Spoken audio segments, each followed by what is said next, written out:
from the Tower of Babel!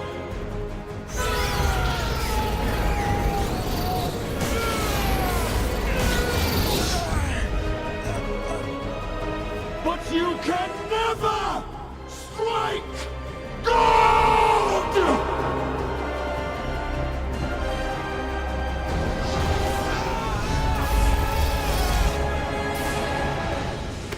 Spoilers for all of House of X and Powers of X. I know it's not only Powers of 10, but I'm going to call it Powers of X. So, House of X number 1, I believe, is still objectively the best comic issue I've read this year. But House of X number 6 is my favorite. The rise of the Quiet Council creates a dynamic and a status quo I never realized that I wanted. A mutant fascist government. Probably not the thing you expect to hear in a positive connotation, but as terrifying and disturbing as real-life fascism is, it's incredibly entertaining in stories, especially when everyone still believes in it, or seems to at least. But for those of you confused, a fascist government, as stated by Wikipedia, is a form of far-right authoritarian ultranationalism characterized by dictatorial power, forceful suppression of opposition, and strong regimentation of society and of the economy. Now you may be asking, how is this the Quiet Council? Besides the fact that Sabretooth was imprisoned and sentenced without a fair trial, not that he deserved one, that's forcible suppression of opposition in a nutshell. To other things that make up a fascist government, think of how the Quiet Council came to be. There were no elections, there was no vote, and there was no political party. There's just 4 sets of powerful mutants deciding what the rules are, how life will be, and how people will be punished. With Emma Frost, they control the economy. Through Mr. Sinister, they control medicine and science. Through Storm, they control religion. Through Cypher, they control language. Through Krakoa, they own all the land.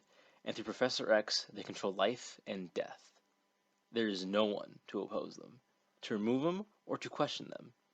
And like many great fascists say, it's only temporary, until it isn't.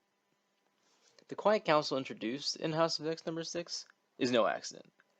Each person there controls an aspect of life, or can replace and back up someone who does on that council. Like, if something were to happen to Storm, I am very sure that Nightcrawler is going to step up and take control of the religion of the island, essentially.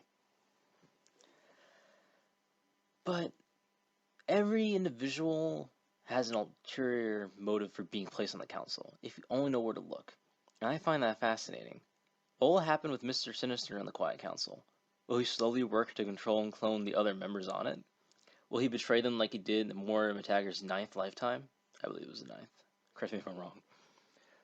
Or how about Storm, who seems to be some religious fanatic stirring the people into a cult-like loyalty? How will that clash with Nightcrawler, who is an active believer in God Almighty? Apocalypse, he believes in culling the weak and breeding the strong.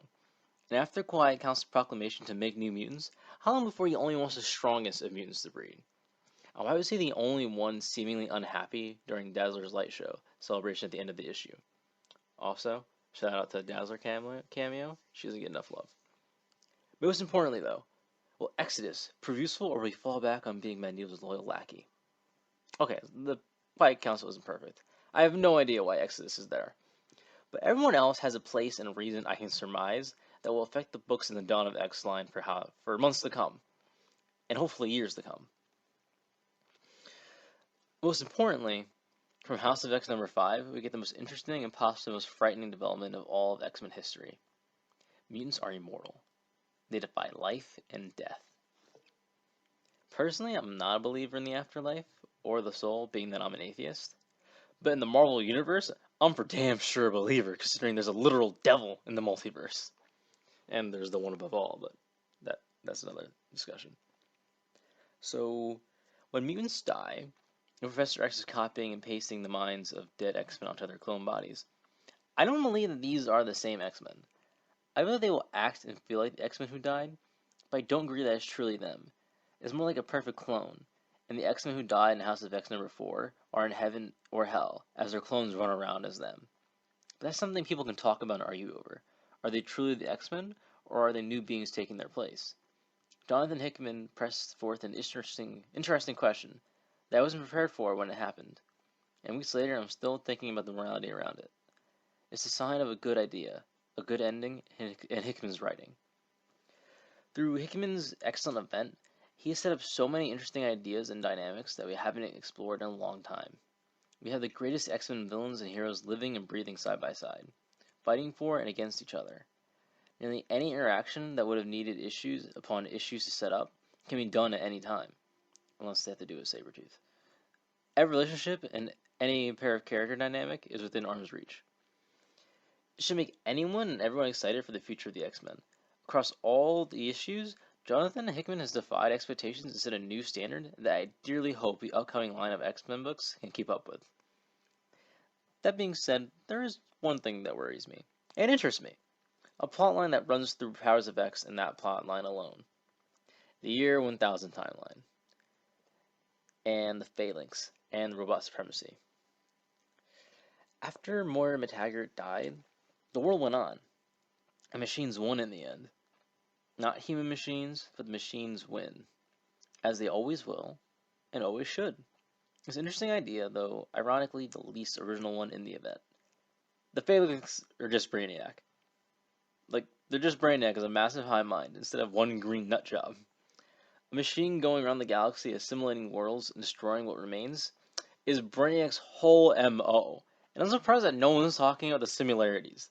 Regardless, the Phalanx are as frightening as Brainiac has been at his best, if not more so, and the robot overlords seem to be the only ones who could threaten the immortal X-Men now. It makes me wonder how long we have to wait to see this conflict. If we ever do, it will be a battle of biblical proportions, two immortal, growing species with the power to wipe out civilizations, fighting each other. I get chills thinking about it.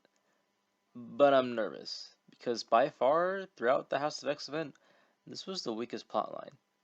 Until the last issue where Wolverine and Moira are revealed as the last mutants, the plotline lacked any interesting characters or faces, both from the human protagonist and the terrifying Phalanx. Robot armies, as interesting as they can be on paper, almost always end up falling flat as characters. Jonathan Hickman's run will end eventually, and I hope the follow-up to this plot isn't the storyline it ends on. Hickman spent all Powers of X6 making it seem impossible for the X-Men to win because they never do. And he did that a little too well, in my opinion. We're supposed to think that this time there might actually be a chance for the X-Men to win after all, especially after all the reveals having to do with Moira's 6th timeline. But I don't feel that. With Professor X and Magneto talking about allowing them to do her job, and that her work is done, the whole moment in Powers of X comes off a bit misogynistic to me. It makes the two of them seem foolish. Moira has the experience and the knowledge necessary to steer their course in the right direction. While she is the most dour of pessimists, Magneto and Professor X come off less as optimists and more like fools. I finished this issue with a sense of dread instead of hope for the X-Men's success, and I don't feel like they can win. Of course, knowing how storytelling goes, they will win, obviously. But I feel like the story would be better suited if it felt like it could go either way.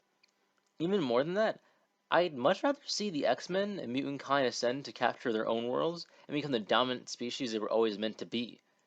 I'd rather see a fight between humans and mutants as the culmination of Hickman's line instead of the culmination of the year 1000 timeline. Regardless, I think this is the best Marvel event in recent memory. Maybe of the decade. The only one I can think of that rivals the high peaks and the pretty high lows of House of X is Jonathan Hickman's recent Secret Wars. Hickman has more than talent, and he has magic, and I'm so happy that the X-Men are in his hands. Of the new team series, a new one launching every week until November, which one are you most excited for? Being that X-23 is my favorite superhero ever, I am a bit impartial for Fallen Angels, if only that wasn't the farthest one.